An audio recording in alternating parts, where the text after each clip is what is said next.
Good morning and welcome to an online service for UUCC, the Unitarian Universalist Church of Canandaigua. We are a group of spiritual free thinkers who gather to celebrate life, build community, and better the world. Wherever you are on your spiritual journey, you are welcome here. Wherever you are on your spiritual journey, you are welcome here.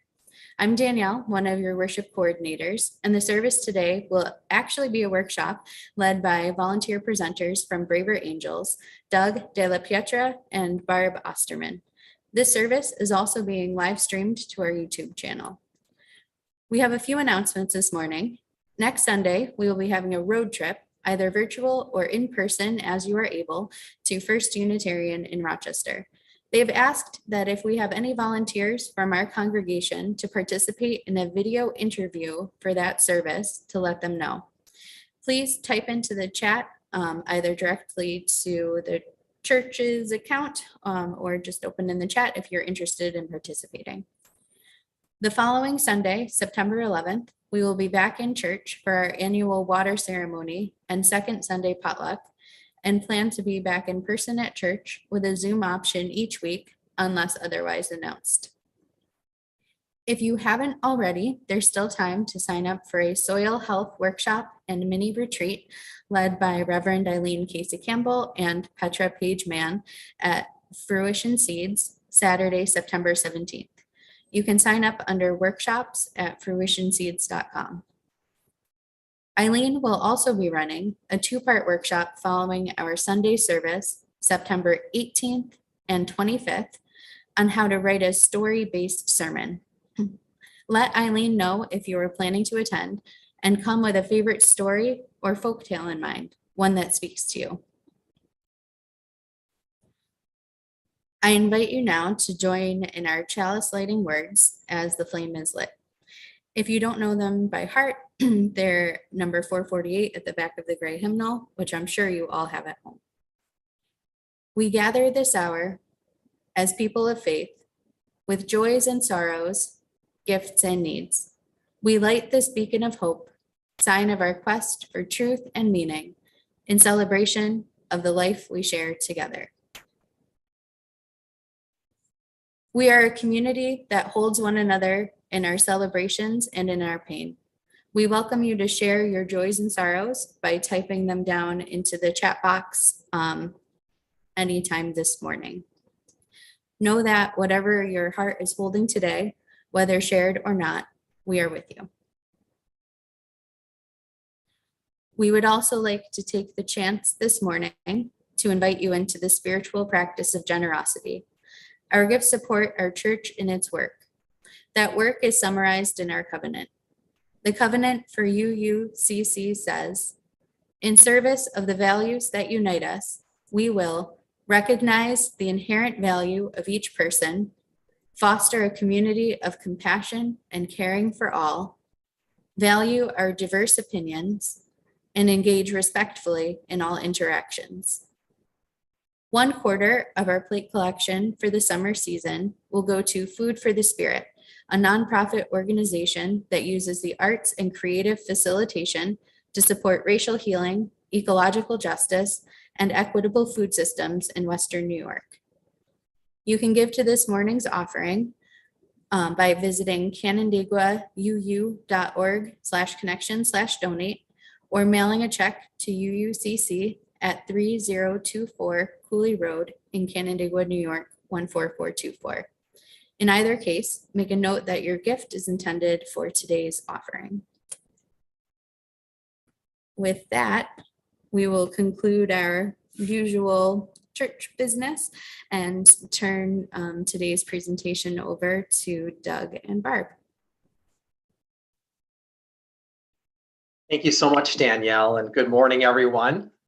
As Danielle mentioned, I'm Doug De La Pietra, one of the leaders here in the Finger Lakes, bringing the Braver Angels way to our region, along with Barb Osterman. And we are going to share with you this morning an introduction to Braver Angels.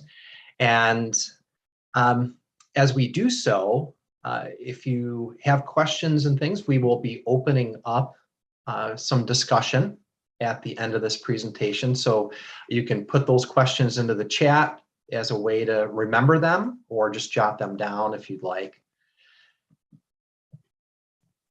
I don't like that man. I must get to know him. That is actually one of the lesser known quotes from Abraham Lincoln, but it really does embody the essence, the spirit of Braver Angels. Let me repeat that. I don't like that man. I must get to know him. Well, if you're like Barb and I, you've been hearing a lot about Abraham Lincoln these days because of the division that we face in our country.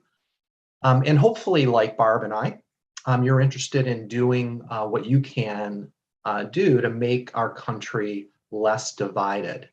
And we all know about these divisions. So what I'd like to share right now is a closer look at the personal cost of political polarization. And then we'll tell you a little bit more about Braver Angels, including how our organization views polarization and what we can do about it. So first, a definition of polarization. And we're actually going to consider a more specific term. That term is affective polarization, which relates to our emotions and attitudes, because that's really where Braver Angels really tries to focus and to get at. Over the last few decades, our affect, our emotions, our attitudes towards our own political party have stayed pretty much the same, maybe even gotten a little bit better, while our views of the other party have gotten much worse. And this is according to a 2019 study in the Annual Review of Political Science. It's not just about the issues, but about how we regard our fellow Americans who differ from us politically. So the other side, we sometimes regard as other, alien, stranger, incomprehensible, I don't get you, unlikable, even untrustworthy as people, and maybe even morally compromised. So to put it in some other words, and this has been a very helpful distinction for me in becoming connected with Braver Angels. Polarization, a very familiar term. It sounds like this. Hey, we disagree, and we agree to disagree. Affective polarization sounds like this. We disagree, and I don't like you. We disagree, and your views disgust me. We disagree. I hate you. I don't trust you. So you can kind of get the very different feel of polarization and affective polarization. And so affective polarization is really particularly dangerous because, as we've seen, many people become willing to pretty much do anything to defeat the other party. We also tend to become unwilling to admit few, if any, faults on our own side. We see our side as incredibly diverse, but the other side as, they're all the same. But the good news is that studies also show that we have much more in common than we think. And that's where Braver Angels comes in. So our mission as an organization is to bring Americans together to bridge the partisan divide and strengthen our democratic republic. And we have a pledge that includes the phrase, as individuals, we try to understand the other side's point of view, even if we don't agree with it. In other words, we exercise curiosity. We take a listen to learn, a listen to understand approach. And that's difficult, admittedly. Another part of our pledge says, in our communities, we engage those we disagree with, looking for common ground and ways to work together. This is also admittedly very challenging, very difficult to do. But as an organization, we look to have conversations that may or may not lead to common ground. And we definitely don't make up commonality if we don't see it or hear it. Now, our rule seeks to have red and blue leaders at every level of the organization. Now, Braver Angels refers to red as generally politically leaning toward Republican, maybe politically voting the Republican line, philosophically more conservative. Blue would tend to vote Democrat, lean philosophically liberal. And having said this, that our organization strives for a balance and equal representation, we admit at this point that we have more blues than reds. And so we're actively seeking to recruit and seek out red participation. And this is actually where our Finger Lakes Braver Angels group is at. As we strive to become a local alliance, we're looking to seek out more red participation to level the playing field in our leadership. Braver Angels also seeks to reflect America, and regarding race, ethnicity, and social and economic class, our constant striving is to be an organization that reflects the country that we seek to serve. So how did we begin? How did Braver Angels get its start? So this is a picture of our very first workshop back in December 2016.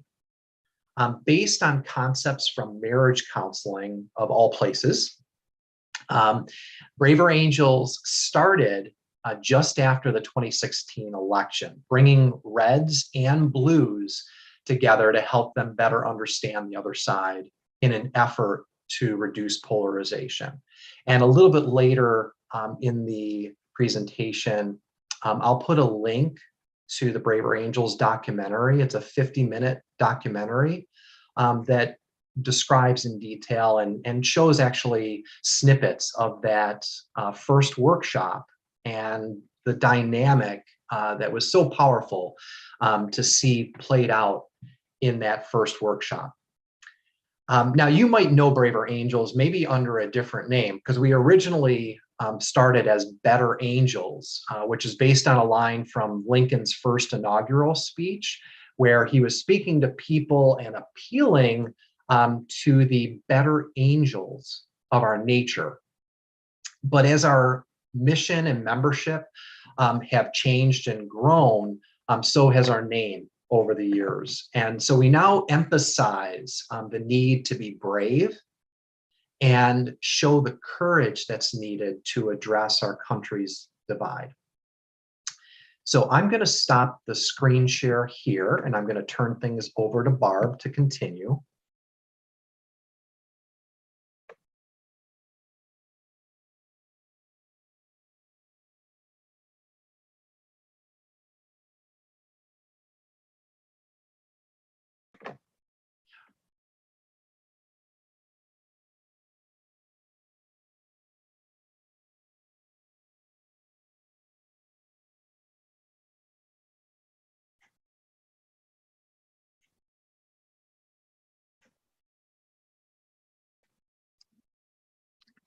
Thank you, Danielle. I'm going to get started here.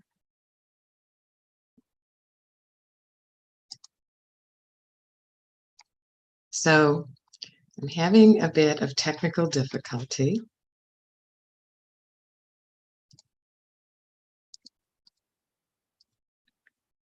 Just give me a second.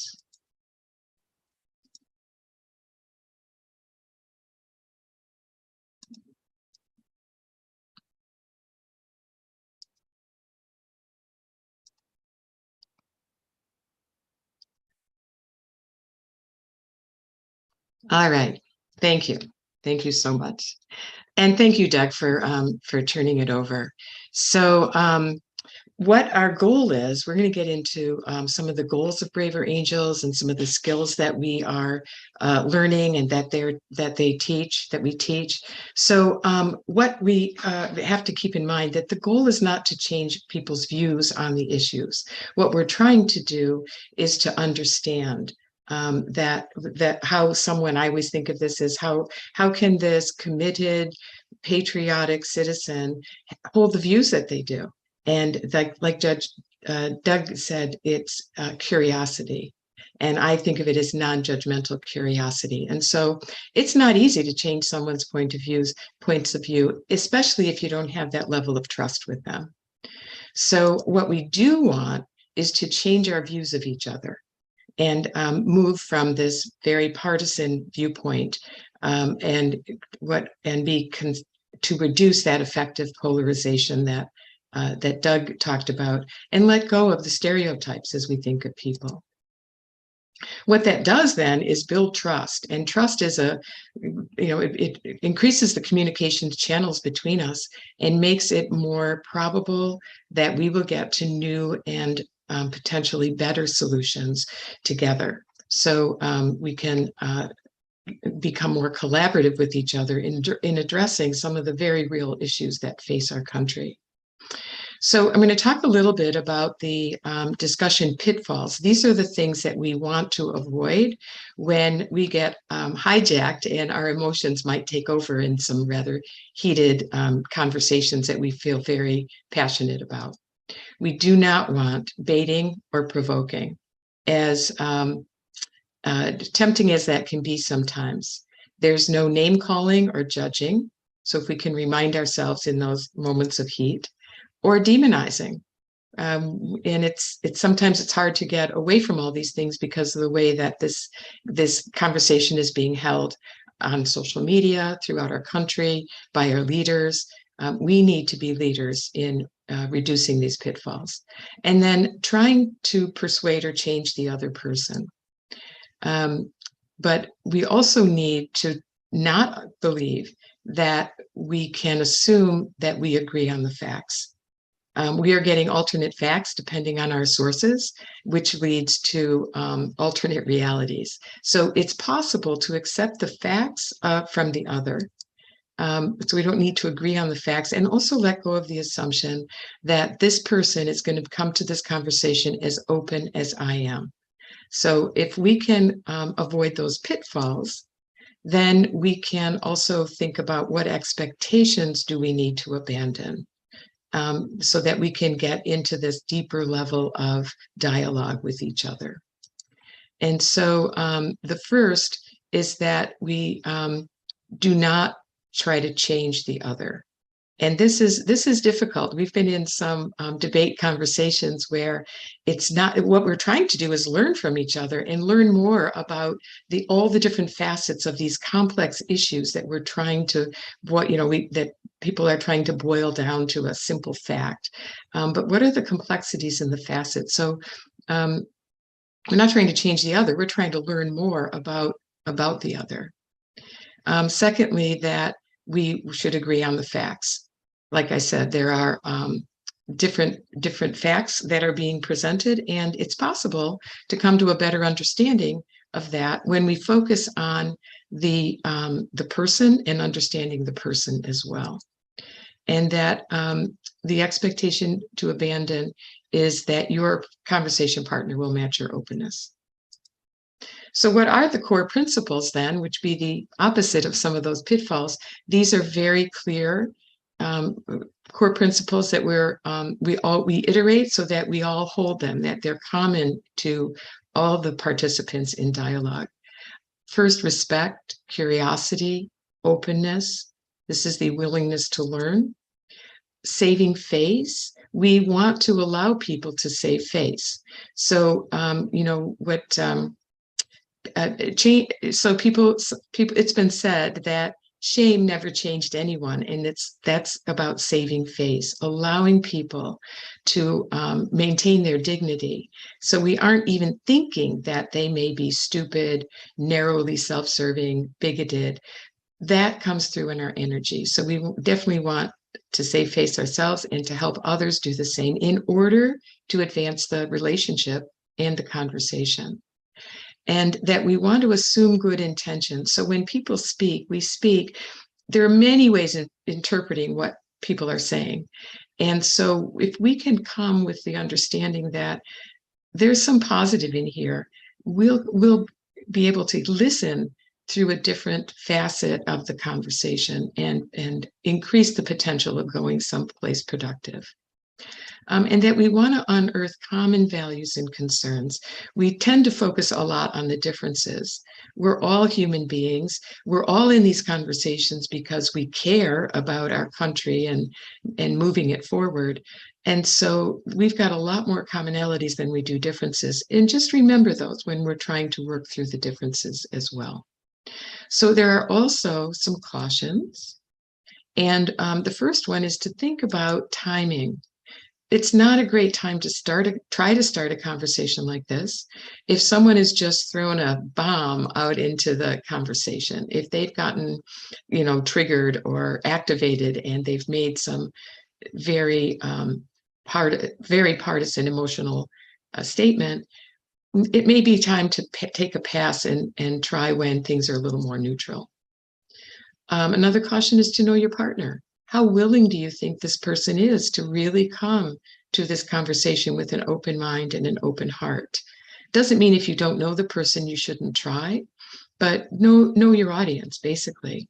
And thirdly, practice one-on-one before going into a group dialogue where you don't have an audience except for this one partner who's got a difference of seeing the world in some particular way around some issue, where you can relate to each other and you can get to know each other better and build a relationship, which is much easier to do one-on-one than in a group. Then you can take it to the group. And then finally, that be extra careful online. In the case of we don't really know the people that are showing up, and they may have different intents than you do. So being intentional brings me to another way that we prepare for these conversations, and we call it tone setting. I think of it like an orchestra, where before they even begin producing this beautiful harmony and music, they're tuning to each other. And so a way to do that in conversation is to first communicate intent so that people don't wonder, why is she raising this? Why is he asking me? So you may say, I'm finding myself curious these days about the views that people who are different from the people I hang out with hold on a topic. So you're setting a tone for, I'm open and I'm curious about what your views are. And then next, before you hop in, ask permission before you start. So you might say, can I ask you something about politics and your views on something, some particular issue? So now they're giving you permission, which is, again, opening the ground for deeper, more meaningful conversation. Now, another way of tone setting is to acknowledge your own political stance. So they're not left wondering, well, how will I respond? Is this a red or blue leaning person? You say, if they know you, as you probably know, I'm a conservative. And so that's the perspective I come from. And so letting people just know where you stand, not that you have a rigid stance, but now you know a little bit about how I've been thinking about this process. And what we focus on not only is listening from my standpoint, but then speaking. We are sharing views, and it's a mutual conversation. And then the last thing I want to say is that if we could offer something critical about our own position and also positive about theirs. So again, you're sending a clue that I'm open. I recognize that as a conservative. I think sometimes we come across like we don't care about minorities, for example. And liberals have done a better job of connecting with minority groups. So I'm not saying I believe that. I'm saying that's one of the stereotypes about my my persuasion, and I recognize that. So it's not like I'm going to come and try to hammer you for an argument why I'm superior, my views are superior, but I'm balanced. So something to think about. So given all of those kinds of skills to avoid, issues to avoid, skills to think about, tone setting, just imagine what this country could be if all of us came and to discuss these issues with this approach. The openness and the possibility for new solutions because we're working together, not just trying to keep the other side down. So now I want to talk a bit about how Braver Angels divides their program. So we'll talk about some of what's offered.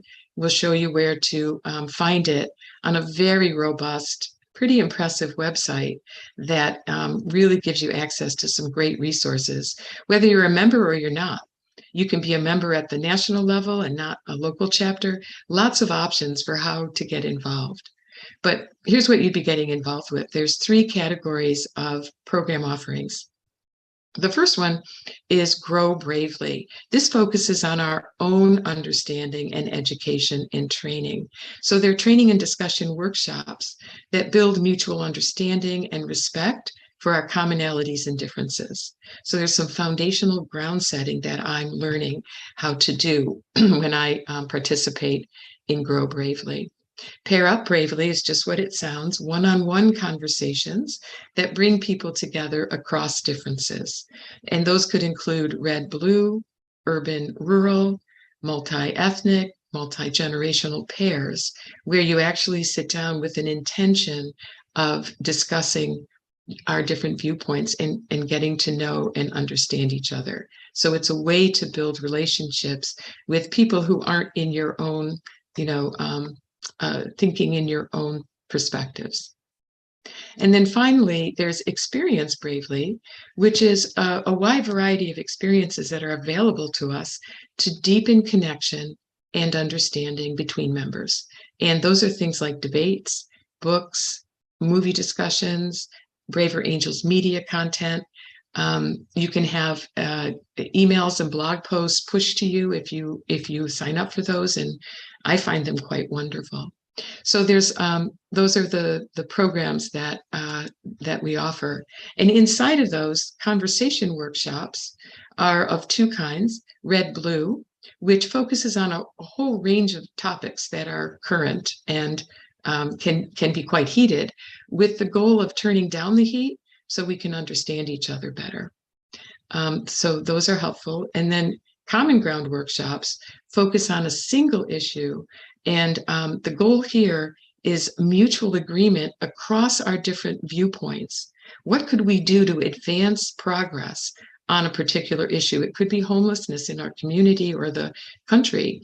It could be questions about universal basic income, all wide range of things to look for common ground on and take action, which is, after awareness and relationship building, really we want to make some progress and move the needle.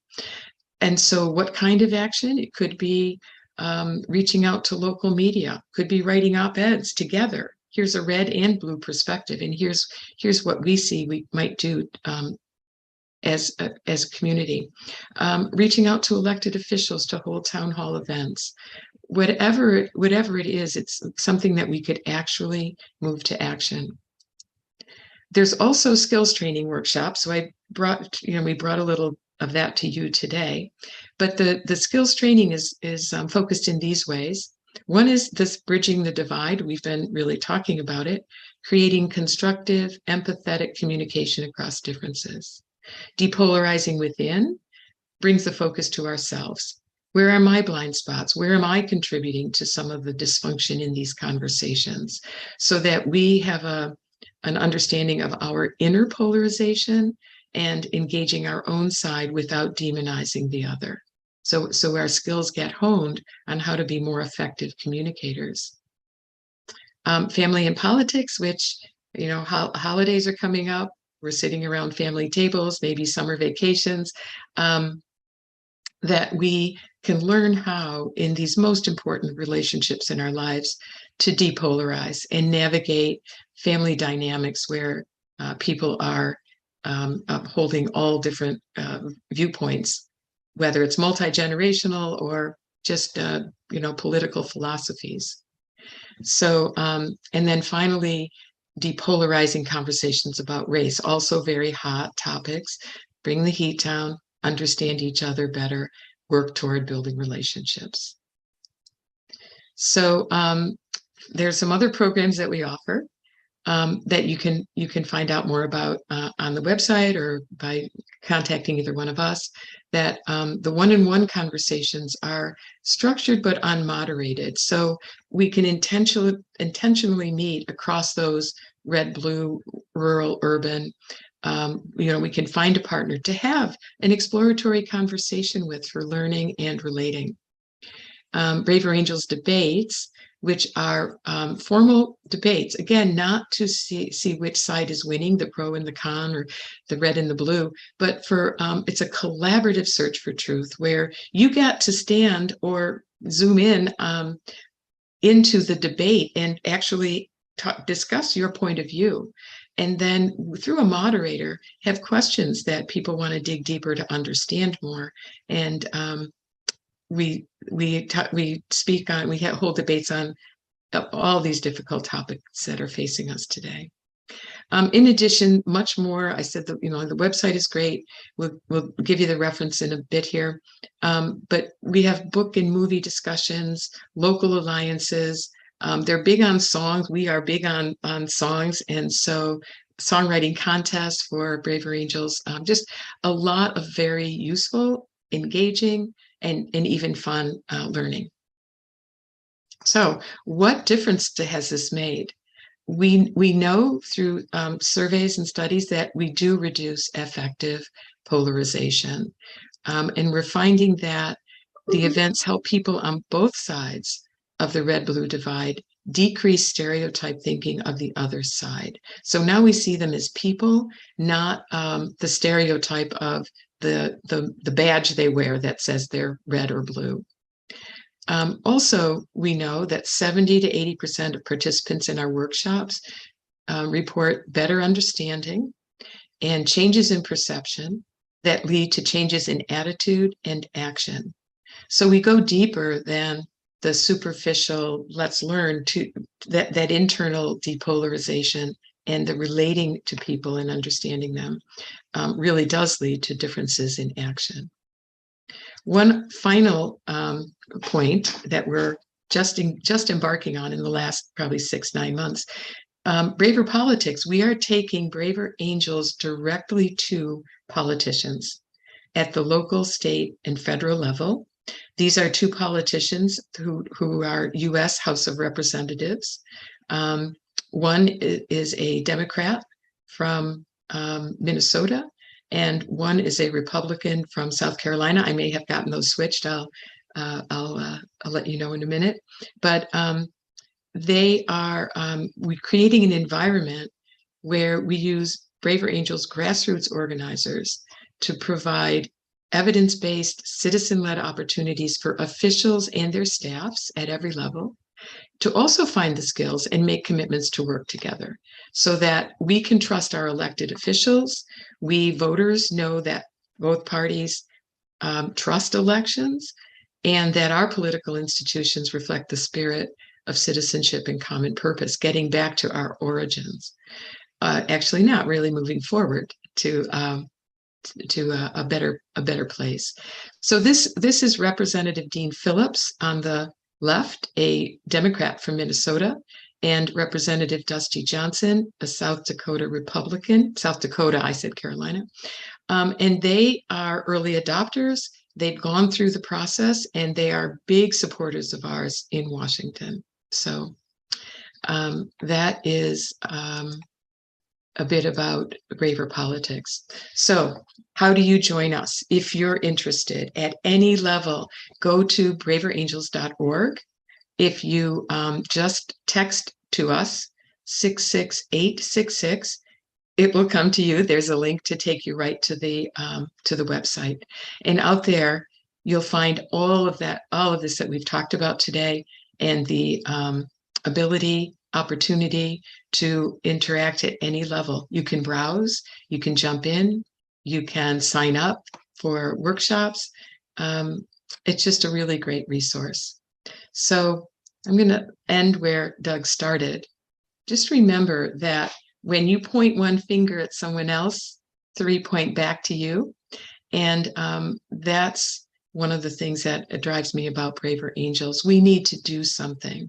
I'm not a complainer, but when I feel powerless in the national arena to do anything, I look to organizations like Braver Angels to give me the tools to make a difference.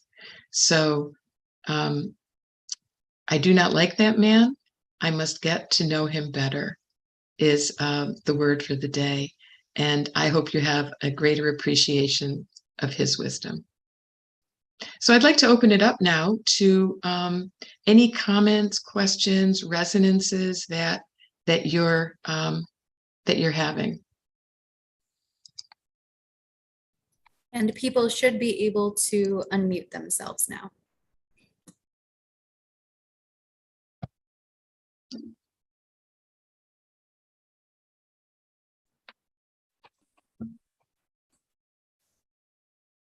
This is Dorothy. Do you know of anybody doing work in the Finger Lakes area right now? Yes. Hi, Dorothy. Thanks for that question. Yes. So Barb and I are actually two of about a dozen leaders here in the Finger Lakes that are bringing Braver Angels to our area. And so we are organizing a lot of our plans. We started a little over a year ago. We showed the documentary, the Braver Angels documentary, online to about 75 people in April of 2021. And that was sort of our kickoff. This past March, we did a skills for bridging the political divide training online for about 45 people here. So we're inching forward bit by bit, and we're looking to start a local alliance here in our area. So if you'd like to, to join us, I can put my email address in the chat box. You could just send me an email. And Dorothy, I really would encourage you and everyone to watch that original documentary. It is so inspiring. It's heartwarming. It shows the 10 reds and 10 blues that got together for a weekend and really got to know each other. And in the process of knowing each other, share their innermost perspectives, which, we sometimes hesitate to do. But it just gives you a great overview of where we've come from and what's possible in these workshops that are still ongoing. And I'm going to put that documentary link in the chat right now. Great.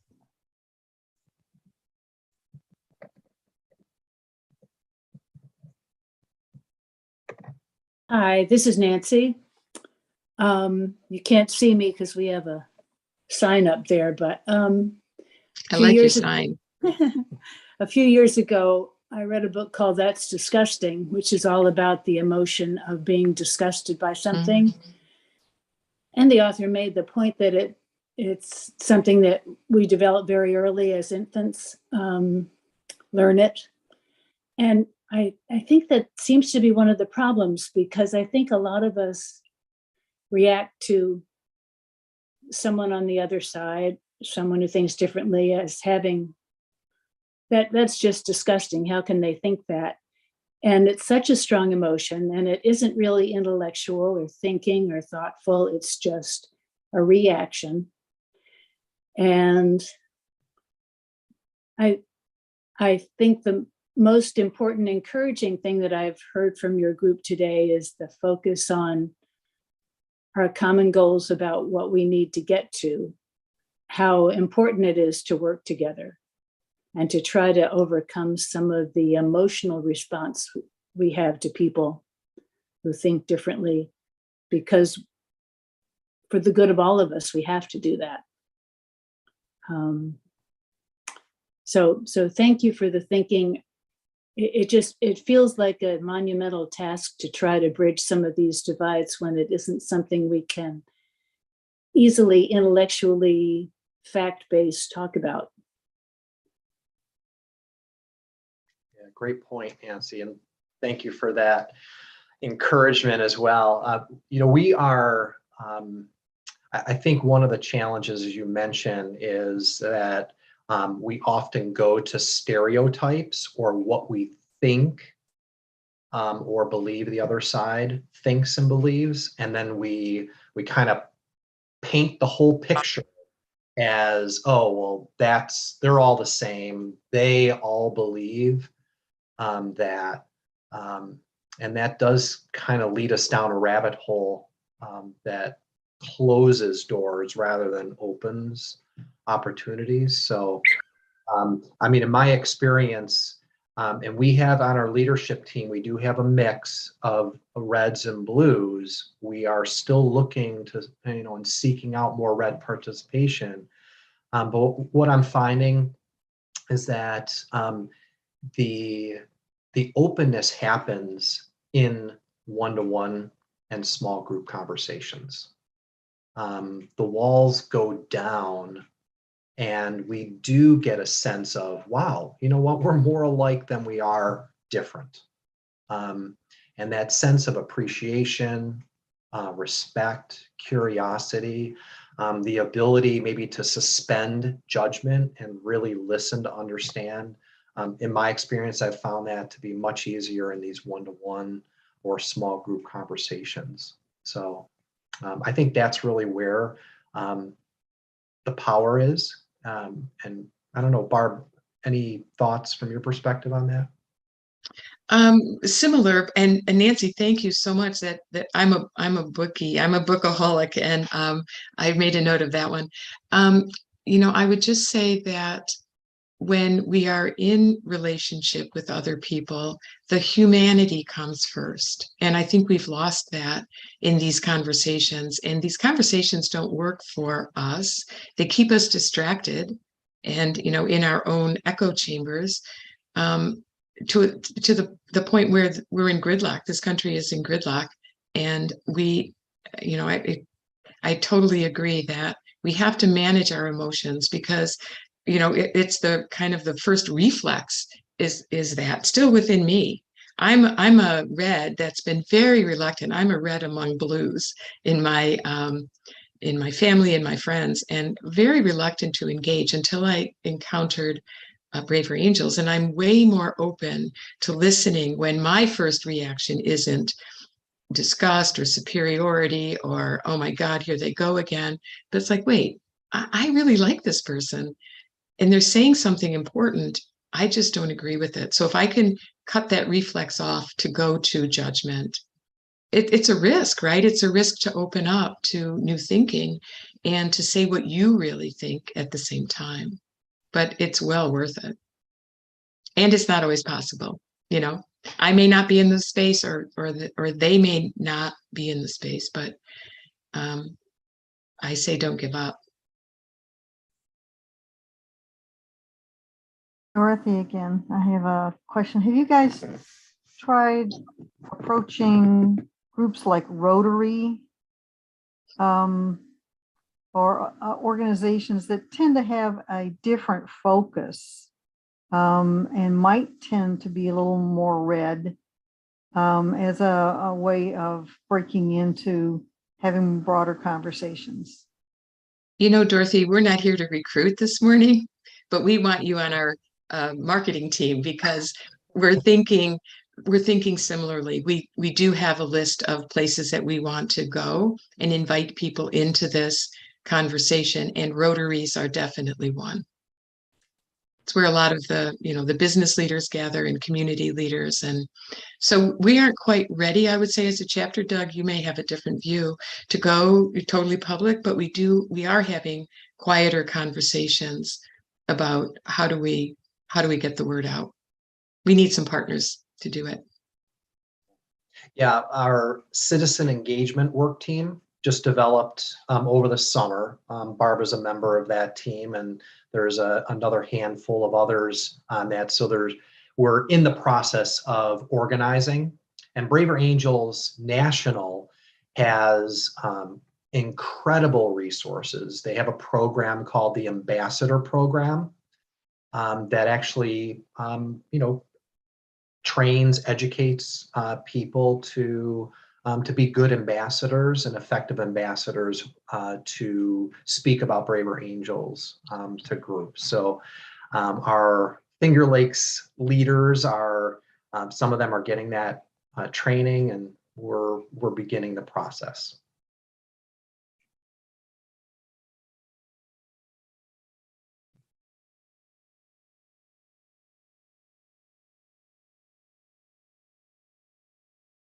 So let me, in the midst of the silence here, let me just share one thing. The skills trainings that Barb mentioned, and I did put a link in the chat to the different workshops on the Braver Angels website. The skills trainings are very practical. You will hear and learn some of the things that Barb shared about discussion pitfalls, cautions, tone setting, and those kinds of things. And there's an opportunity to practice both listening and speaking in a space where it is safe to do that. I've participated probably in a good half dozen skills trainings over the last year and a half. I learned something new every single time. It's good practice, it's good reinforcement. As a next step, I would really encourage anyone here that's intrigued to pick an event. Maybe it's the family in politics, or the skills for bridging the political divide, or depolarizing within, and just try it and see what you think. Oh, and they're all free as well. So we don't charge for any of our skills trainings and workshops. Some of the skills trainings and workshops are specific, maybe to a church in Arkansas, for example. So, unless you happen to be in Arkansas, it's probably going to be a little limited access for that, but there's a lot of national online opportunities that you can participate in. And again, they're all free. While I was out hiking last week, I got to have some long conversations with a Red who really is focused on that kind of ideal of smaller government from California, who, was expressing a lot of the feelings of, well, it's, very isolating, can't have a conversation with friends or neighbors. I better keep very quiet about what I think because I'm immediately going to be shut down. And a big point of agreement is that the polarization and affective polarization is just a terrible thing to have in communities, and to have people feel like they can't even start to have a conversation. So on a hiking trip, there's plenty of low-key time to be like, oh yeah, well, tell me more. And, Right. It refocus on oh, look, that's a beautiful view if things get a little bit too heated. But it was nice to kind of have that experience as, relatively blue from Western New York and red from California. Oh, we have a lot of the same opinions about what's going on here. And I think, attending previous Braver Angels workshops kind of helped with that, to be like, oh yeah, it is a thing. Tell me more. So Danielle, can I ask, how did that affect your willingness? Maybe how did that affect your relationship with this person afterward? Well, I think we just we're able to dig in deeper to more interesting conversations than if we weren't both coming from a mindset of, you know, the polarization is a problem and that there can be, you know, appropriate ways to share views and ask questions without villainizing. And I think, you know, this person was pretty equally open to that kind of idea. So that helped, and it was interesting to practice. Great.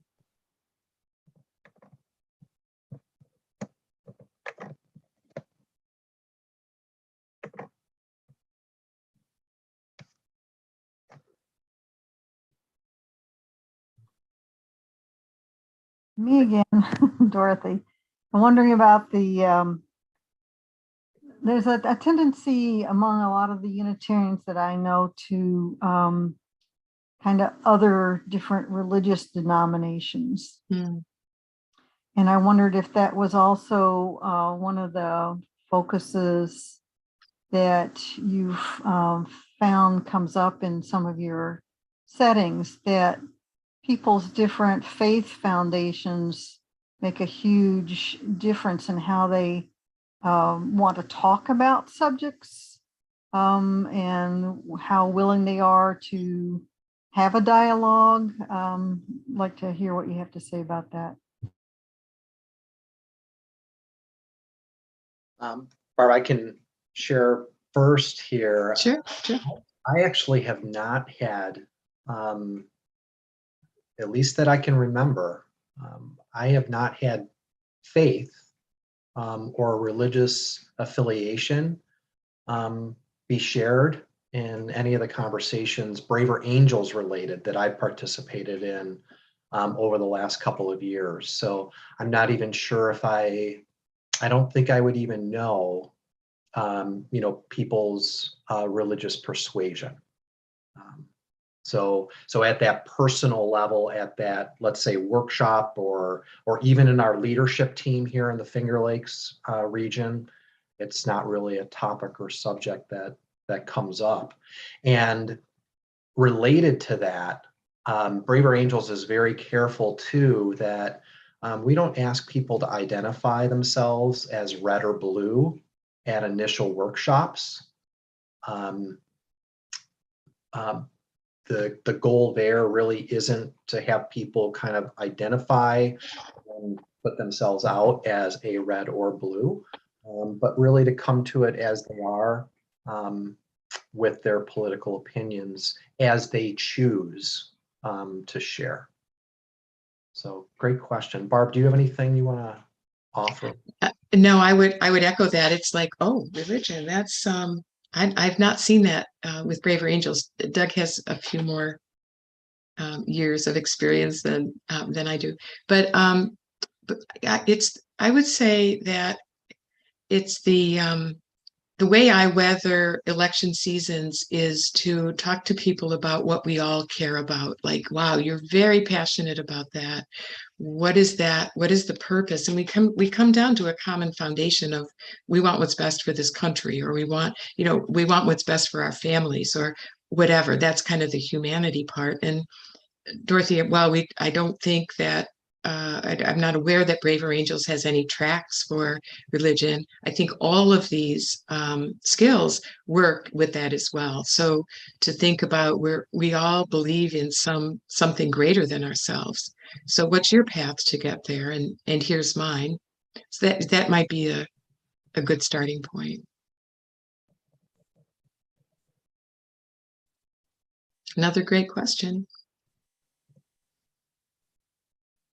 And I want to acknowledge Evelyn wrote in the chat, I love this concept. I've been working to cross the divide with very polarized relatives. I will plan to join the classes and learn better ways to communicate. So very exciting. So thank you, Evelyn.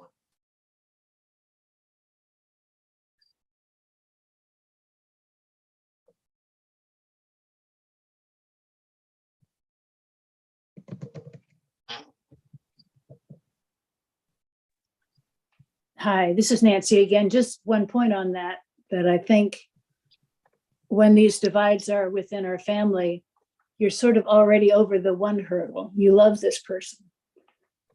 And so you have a mutual goal of your family and the importance of your family. So I think that helps in having these conversations. It's not, I don't like him, I want to understand him. It's, I love this person and I want to understand you. Thank you. This has been Great great. perspective. Mhm. I'm going to put a book recommendation into the chat here. Monica Guzman from Braver Angels. She's blue and her parents lean red. And she speaks about the dynamic in her family of different political views and focuses on the power of curiosity. So I haven't read the book. I've read a lot of what she's written about the book and other articles that she's written. So highly recommend. She's got a great perspective. I just realized, Barbara, one of the reasons I wanted to bring up the religion thing was actually, I didn't know whether you were aware, probably Doug might be aware, that many people in the Unitarian congregations have come to it from a different faith background. So they've already had to decide that something about their upbringing didn't fit them and move in a different direction. But that sometimes that, from what some of the people in our congregation have said, sometimes that leaves them feeling kind of wounded by their past interactions with their faith communities. So it's kind of a complex situation. I'm one of the people in our congregation that was raised Unitarian, so I don't have that particular dynamic in my family where I might think that a lot of people might have a fragmentation inside their families that actually started with some difference of opinion about religion. That's why I think that's why I brought it up in the first place. I was trying to think, why did I think of religion? That's why. Thank you. Thank you. Yes, I have friends that have experienced that. And wouldn't it be great to be, part of a healing path for them, to hold the space that they could talk about that, really get into it.